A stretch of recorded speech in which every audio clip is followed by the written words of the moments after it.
Tudo bem com vocês? Espero que estejam muito bem. E hoje, pela primeira vez no terceiro ano A do Santa Maria em Assis, olha a empolgação, hein?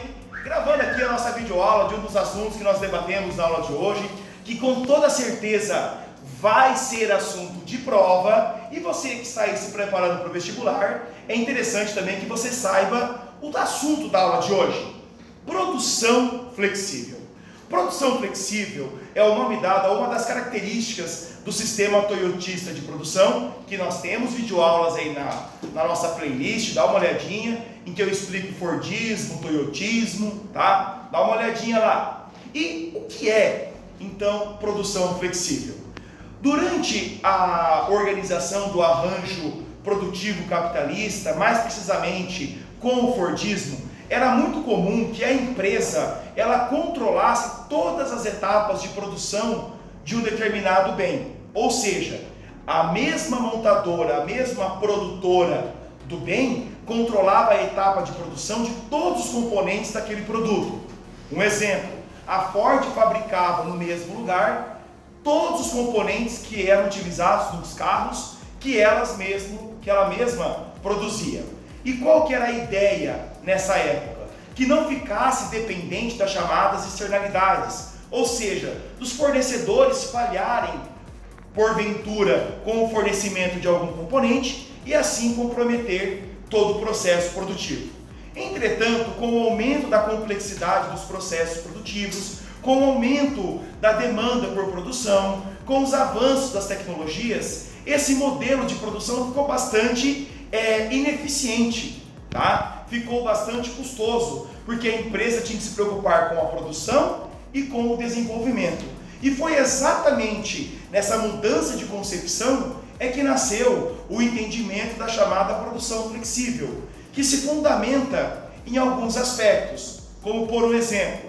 Primeiro, vamos pegar o setor da indústria automobilística como exemplo. Então, uma montadora de carros, o que ela faz? Ela monta carros e fabrica apenas alguns componentes deste carro.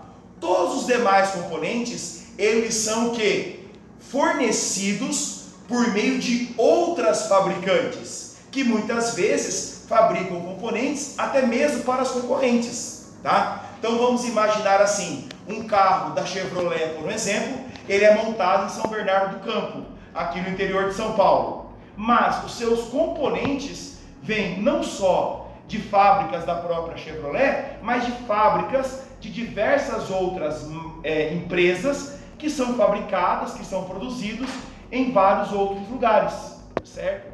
Um outro exemplo de produção flexível, na indústria têxtil. Então nós vamos ter uma indústria que fabrica o tecido, uma outra indústria que fabrica o botão, uma outra indústria que fabrica a linha, uma outra indústria que fabrica a tinta usada no processo fabril, uma outra indústria que vai cortar o tecido ao molde e uma outra indústria que vai juntar esse processo, juntar todos esses componentes e colocar a etiqueta final.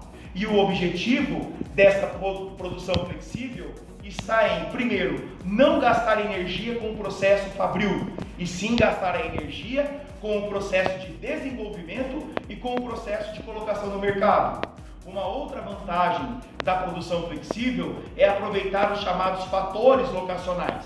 Ou seja, eu vou colocar a minha etapa produtiva, uma determinada etapa produtiva, vou construir o meu espaço produtivo nos lugares das regiões do planeta em que os fatores locacionais forem mais atrativos, como carga fiscal, mão de obra barata, oferta de matéria-prima, logística e quaisquer outros fatores dessa natureza.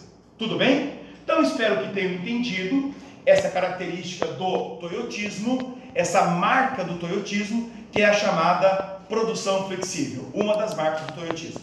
Então, a aula era essa. Espero que tenham gostado. Um super beijo e até uma próxima. Geo Explica, o seu canal de Geografia e Atualidades no YouTube.